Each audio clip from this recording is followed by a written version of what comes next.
नमस्कार. महाराष्ट्रातलं राजकीय वातावरण पुन्हा एकदा चांगलंच तापायला लागलंय. शहरांमधल्या निवडणुकांची धामधूम नुकतीच संपतीये, तोच आता रणशिंग फुंकले गेलंय ते ग्रामीण महाराष्ट्रासाठी. हो, बरोबर ऐकताय. जिल्हा परिषद आणि पंचायत समिती निवडणुकांची अधिकृत घोषणा झालीय. चला तर मग, काय आहे हे सगळं प्रकरण, तेच आपण सोप्या भाषेत जाणून घेऊया. हो, म्हणजे अगदी खरं-खुरं निवडणुकीचं बिगुल वाजलंय आणि याचा आवाज आता थेट गाव-खेड्यातल्या राजकारणात घुमणार आहे. म्हणजे बघा, एक मोठी राजकीय रणधुमाळी आता सुरू झाली आहे असं म्हणायला हरकत नाही. तर मग सगळ्यात आधी हे जाणून घेऊया की ही घोषणा नेमकी आहे तरी काय, म्हणजे निवडणूक कुठे आहे, कशाची आहे आणि सगळ्यात महत्त्वाचं कधी आहे. तर राज्य निवडणूक आयोगाने एकाच वेळी तब्बल 12 जिल्हा परिषदांसाठी निवडणुकीचा कार्यक्रम जाहीर केलाय. पण थांबा, गोष्ट इथेच संपत नाही. या 12 जिल्हा परिषदांसोबतच तब्बल 125 पंचायत समित्यांसाठी सुद्धा मतदान होणार आहे. म्हणजे विचार करा, स्थानिक राजकारणात किती मोठी उलथापालथ होणार आहे. अच्छा, मग हे 12 जिल्हे आहेत तरी कोणते, जिथे ही निवडणुकीची रणधुमाळी रंगणार आहे. चला जरा महाराष्ट्राच्या नकाशावर एक नजर टाकू आणि पाहूया की हे पहिलं राजकीय युद्ध कुठे कुठे लढलं जाणार आहे. ही आहे ती यादी.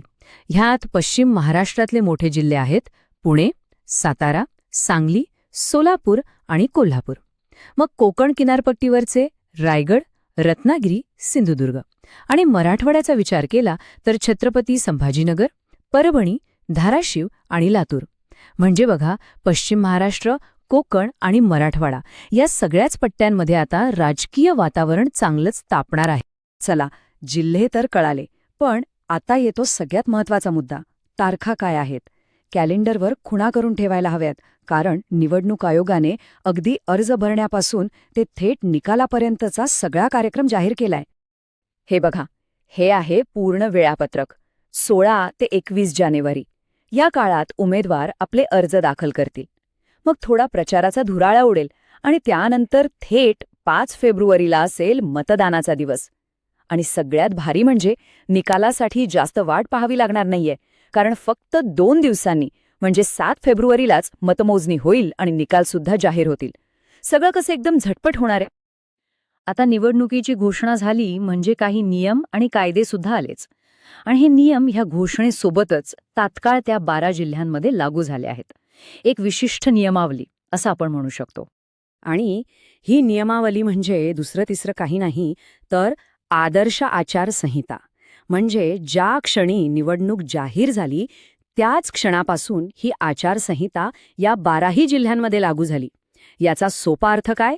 तर आता सरकारला मतदारांना आकर्षित करणारी कोणतीही नवीन घोषणा करता येणार नाही किंवा नवीन योजना सुरू करता येणार नाही, जेणेकरून सगळ्याच पक्षांना निवडणुकीसाठी एक समान मैदान मिळेल. हाच यामागचा मुख्य हेतू असतो. पण आता एक प्रश्न नक्कीच पडला असेल की फक्त 12 जिल्ह्यांमध्ये निवडणुका का? महाराष्ट्रात तर बाकीचेही जिल्हे आहेत, त्यांचं काय झालं? तर यामागे एक खूप महत्त्वाचं कायदेशीर पेच आहे आणि म्हणूनच या निवडणुका अशा टप्प्याटप्प्यात घ्याव्या लागत आहेत. आणि तो कायदेशीर पेच आहे आरक्षणाच्या मर्यादेचा. म्हणजे कसं, कायद्यानुसार कोणत्याही स्थानिक स्वराज्य संस्थेमध्ये, मग ती जिल्हा परिषद असो किंवा पंचायत समिती, एकूण आरक्षण 50% जास्त असू शकत नाही. ही एक लक्ष्मण रेषा आहे. आणि काही जिल्ह्यांमध्ये ही मर्यादा ओलांडली गेलीये, त्यामुळेच तिथे तुर्तास निवडणुका जाहीर करता आलेल्या नाहीयेत. हे प्रकरण इतकं गंभीर आहे की ते थेट सर्वोच्च न्यायालयापर्यंत गेलेलं आहे.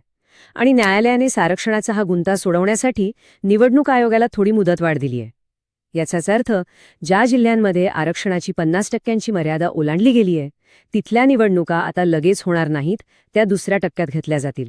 चला, आता या तारखा, जिल्हे आणि कायदेशीर बाबींच्या पलीकडे जाऊन जरा मोठ्या कॅनव्हासवर पाहूया. कारण या निवडणुका जरी स्थानिक पातळीवरच्या असल्या तरी त्यांचे पडसाद हे संपूर्ण महाराष्ट्राच्या राजकारणावर उमटणारे आहेत, हे नक्की. आतापर्यंत बघा, सगळ्यांचं लक्ष होतं ते शहरांमधल्या म्हणजे महानगरपालिकांच्या निवडणुकांकडे. पण आता राजकीय सारीपाटावरचा फोकस पूर्णपणे बदललाय. तो शहरांकडून थेट गावांकडे, खेड्यापाड्यांकडे वळलाय. म्हणजे असं म्हणता येईल की खऱ्या अर्थाने ग्रामीण महाराष्ट्राच्या सत्तेची लढाई आता सुरू झालीय.